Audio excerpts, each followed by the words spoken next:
Welcome to the Luke Macias Show. Last Republican primary, I voted for Louie Gohmert to be my Attorney General.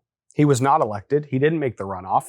We proceeded to a runoff between Ken Paxton and George P. Bush, and I then voted for Ken Paxton.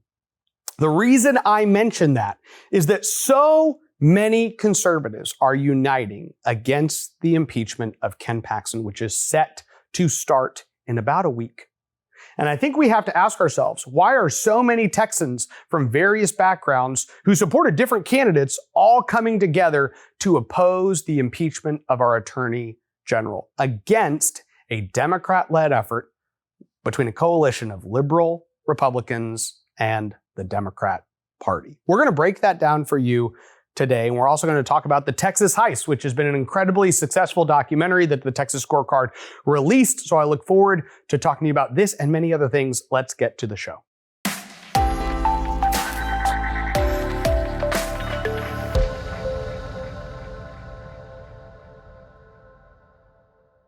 The impeachment of Ken Paxton is horrendous. It shouldn't be happening, and it needs to stop.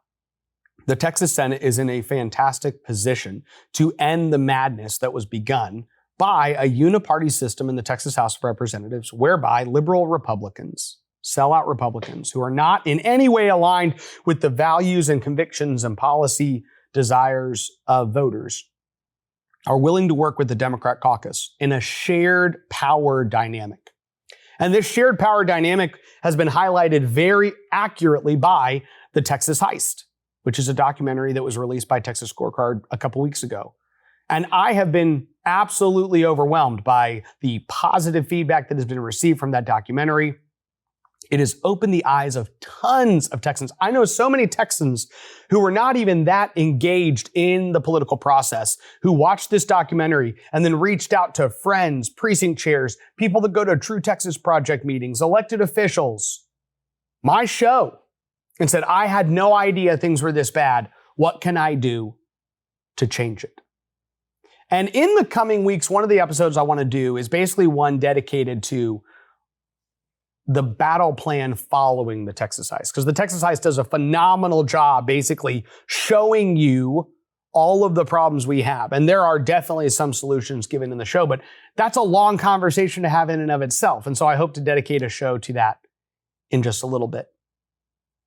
But the impeachment of Ken Paxton is the window that we look through today to look at the problems that exist in the legislature.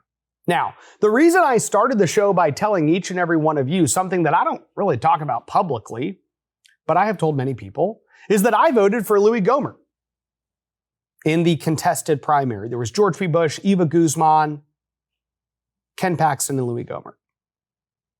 And George P. Bush and Eva Guzman were the establishment choices.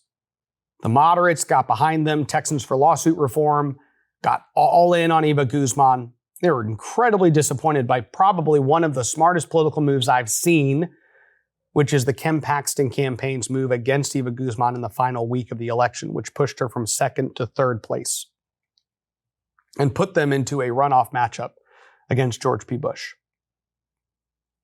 Now, I know Ken Paxton and I know Louie Gohmert. I think Ken Paxton has done a good job as our Attorney General. And I personally thought Louie Gohmert would do an even better job as our Attorney General. But guess what? Louie didn't win. Ken Paxton won, and George P. Bush came in second. So there was a runoff election. And the choice in the runoff election for me was very easy. I picked Ken Paxton. And then I voted for him again in November. Now, why does this matter? One of the things I've heard, I published a piece in American Greatness. I went on the Eric Macias show. I've done a couple radio interviews all about the Ken Paxton impeachment. And I keep hearing those critics on the other side basically say that this is all about people who want to help Ken Paxton. But it's important to recognize that a lot of us who are helping Ken Paxton didn't even vote for him as our first choice. Now, that's not me criticizing Ken Paxton. I actually think Ken is one of the most conservative attorney generals in the country, and I've said so multiple times. Personally, I thought, wouldn't it be great to go from one of the most conservative attorney generals in the country to an even more conservative attorney general? I was actually really disappointed when I saw Louie Gohmert come out and show that he still has a lot of, I would say, resentment against Ken with his loss in his criticisms of Ken over the last month or two. That's unfortunate. But the reality is this. Conservative Republicans are opposing the impeachment of Ken Paxton not out of some personal loyalty to him, but out of a belief that we actually should have Republicans that govern like Republicans, out of a belief that we should actually have Republican lawmakers that are more focused on advancing our policy priorities than they are in taking out a political opponent. Because that's what this is. This is a political trial. It's a political trial whereby the Democrat votes are already counted. They're already counted against Ken Paxton because what Democrat in their right mind would vote against the impeachment of their own statewide opposition party? There's one, Harold Dutton, and he articulated why. He basically came out and said, I've been here for 4 decades, and this is so atrocious, I can't even vote for it because of how bad it was done. And now you have people coming over and saying, well, it's not the process doesn't matter. As long as we think he's guilty, we can take him out. It's really funny. You'll hear these type of arguments from people like Jeff Leach and others. Jeff Leach, who we'll talk about in a second, led the fight to end the death penalty for mass murderers, for many mass murderers, not every mass murderer, but a lot of mass murderers. Jeff Leach literally pushed policy that would end the death penalty for those mass murders. These same people that are obsessed with the process when it comes to if there's one little, belt that wasn't DNA tested correctly 20 years ago after we know this man committed all these heinous crimes, they want to stop his execution. But when it comes to the Attorney General, even when they knowingly participated in the wreckage of a system, they're going, let's just shove it through. Let's just put a lot of pressure on it. Against the will of our voters. Republicans didn't ask them to do this. Republican voters were not sitting there going, hey, you didn't give us all of our property tax relief money back. You didn't protect transitioners. You didn't stop China from buying my farmland. You didn't protect our elections. But hey, you know what? I'd really like to make sure it's okay that you didn't do any of those things. Can you please impeach one of the most conservative attorney generals in the country before you leave? And then here's the other problem. We have forgiveness doctrine in the state of Texas. What is that? It's a law that says that you can't remove someone from office for something they did prior to getting elected. Now, why is that in place? The idea is that you ultimately want to empower voters more than politicians. You want to actually believe that when voters put someone into office, we take that really, really, really seriously. And so you don't take those results and undermine them and overturn them. That's the idea, at least. In Ken Paxton's situation, it's even worse than that. He's being impeached for a laundry list of things that he's been accused of for a long time and is in the process of dealing with some of those accusations in court. That's Ken Paxton.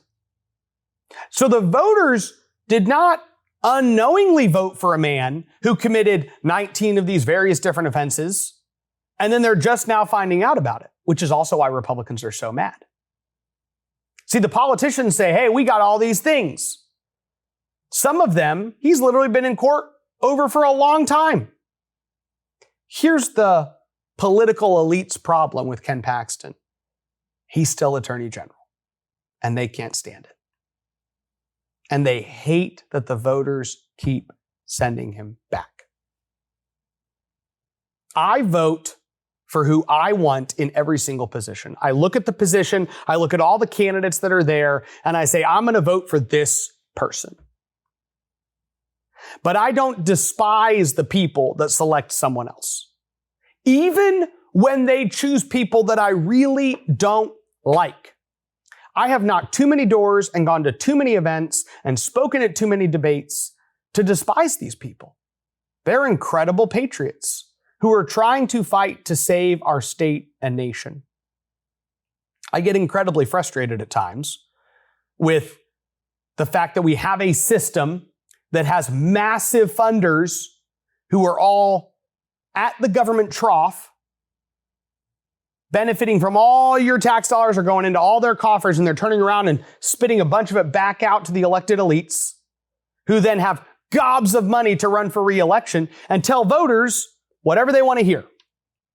That's frustrating. It's sometimes frustrating when voters believe them, when I know that they're lying.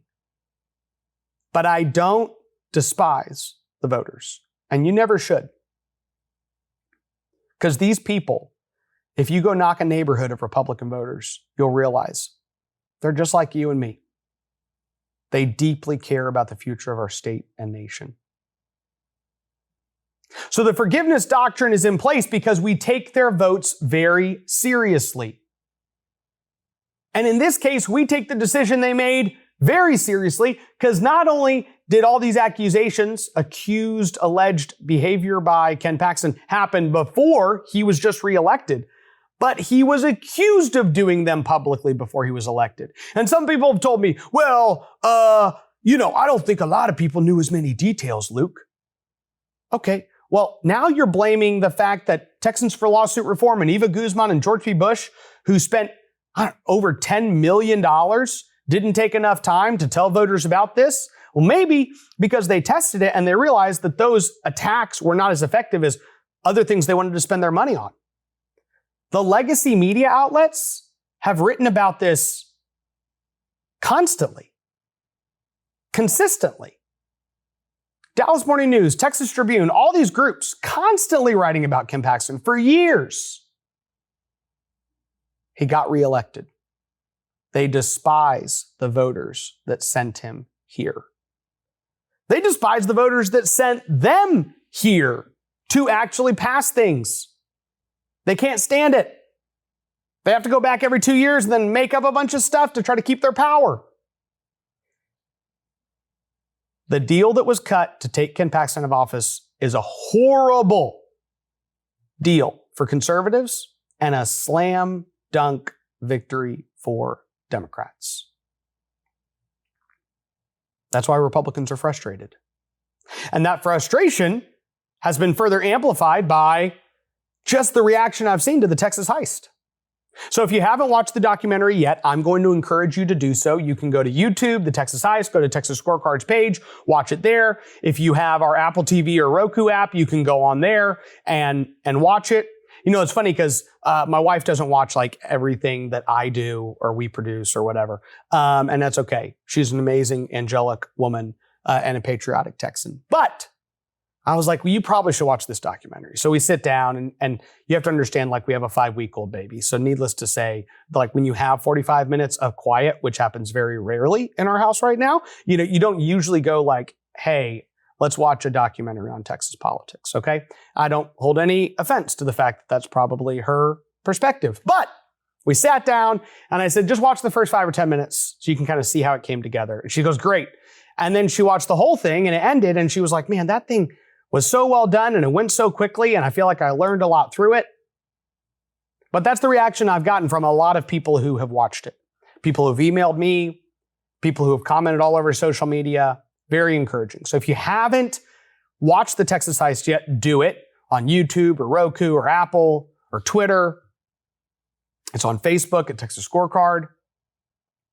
The other thing you need to do is you need to send it to people you know who are conservatives, who are Texans, and say, hey, watch this and you'll know why I'm engaged in Texas politics. Many people who aren't engaged in Texas politics are not engaged because they think we're fine.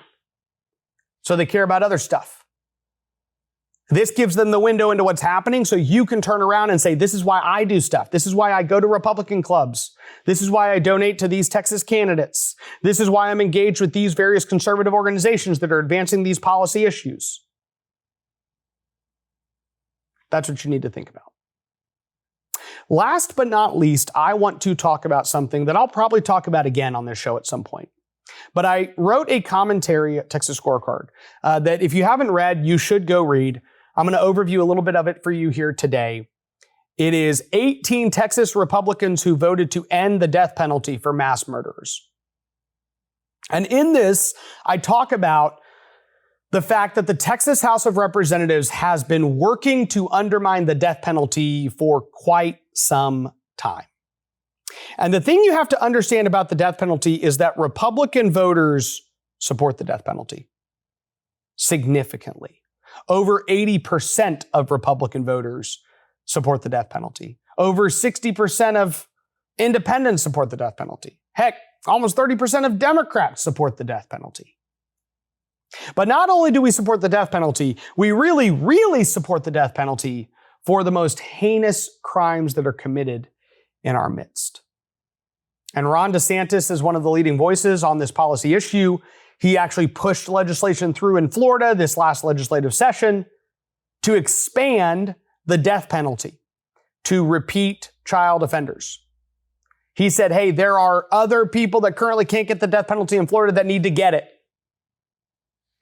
And in the Texas House, they passed legislation that said, we think too many people are getting it, and we think some people shouldn't. And it was a debate that if you haven't watched, you should. And I posted the debate online. In this debate, Jeff Leach and Democrats, so if you're wondering about this kind of problems with the Uniparty and Democrats or Republicans teaming up, this is a great example of that happening. It was a bill that said that anybody diagnosed bipolar, schizophrenic, or other mental illnesses, severe mental illnesses, could not receive the death penalty. And when they say diagnose, what they mean is, and if you can get some psychologist to come in and sit down with this guy and be like, hey, I talked to him, I asked 15 questions, and I think he's bipolar. If you get that sign off, death penalty's off the table. Now, by the way, let's not fail to mention the fact that that same psychologist probably met with some 8-year-old girl that week and was like, I think this girl's a boy. These are the people. These are the evil people that we want to empower to determine who does and doesn't get the death penalty. I don't think so. HB 727 by Tony Rose was the bill. Now, one of the things you'll see if you go to the piece that I posted is I also posted a debate between Allie Beth Stuckey and Jeff Leach, because Jeff Leach has been working for quite some time to undermine the death penalty in the state of Texas. And he debated Allie Beth Stuckey because he was trying to get a mother who murdered her child off of death row. Her little, beautiful girl. And the truth is, one of the things you have to understand is that the same group of uniparty politicians in the Democrat and Republican Party who despise the voters who pick Attorney General Ken Paxton to be reelected also despise juries. They hate that juries come together, hear these heinous crimes, and say this person is guilty and should receive the death penalty. They can't stand those jurors. So they tried to push this bill through. 18 Republicans ultimately voted to try to do this. I'm going to read those names for you in just a second. But if you want to go to the piece, you will see it outlined. You'll see the debate. You can watch the debate happen where Jeff Leach is trying to kind of mislead people substantially. He tries to significantly, I would say, deceive his colleagues on what the policy even does. What the bill did was it said that if you are one of these, you don't get the death penalty, okay? And then he tried to make it a process thing. Well, all this is doing is it's moving certain pleadings up to the front of the line and all these different things. Nope. The bill said, if you're bipolar, you don't get the death penalty. And why do I say that that means that mass murderers don't get the death penalty? Well, we know statistically that over 30% of mass murderers are bipolar. I don't know if you know this, but you have to be pretty mentally deranged, maybe demon possessed, off your rocker to decide to shoot up a ton of people, to walk into a school, to go to a theater, to do anything.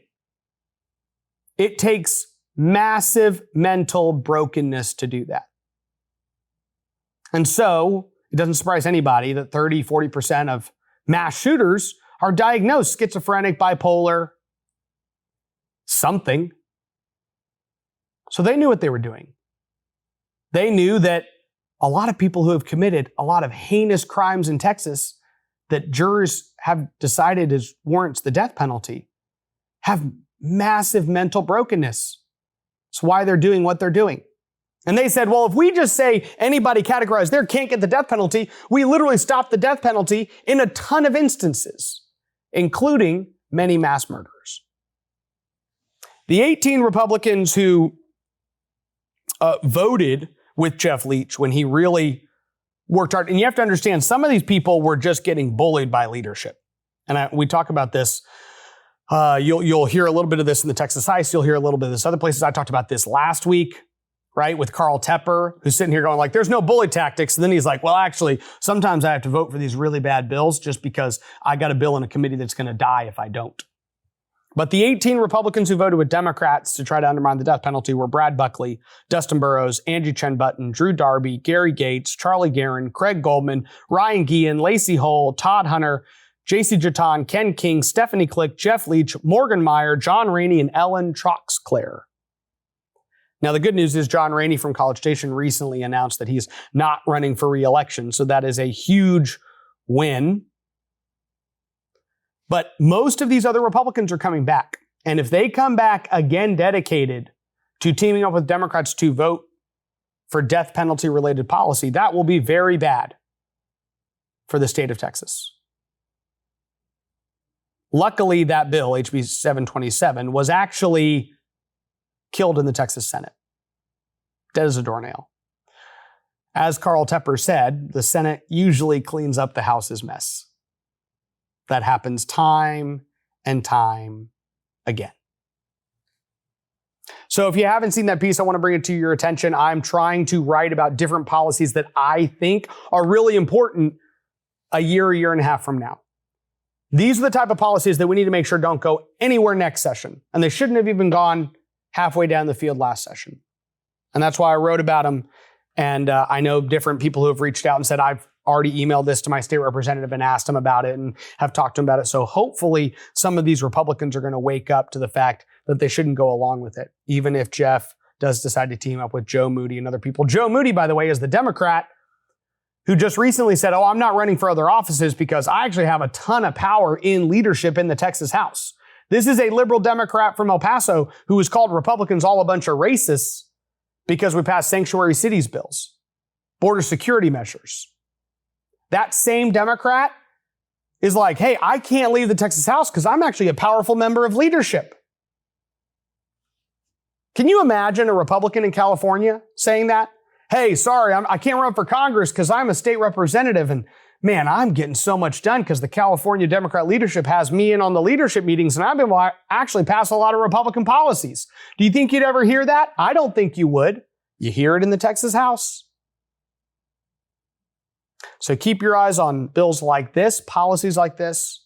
And if you care about the death penalty, if you actually believe it should be instituted and enforced as I do, then reach out, let me know. Would love to hear your feedback and thoughts. If you've got a history in law enforcement or the DA's office or experiences with this, just let me know. Would love to hear what y'all are hearing out there. And those of you who care about this issue, because I do think that if we create some coalitions around this issue, then next session, when this type of policy comes up, maybe we will have more people ready to jump into the fray and to stop it dead in its tracks.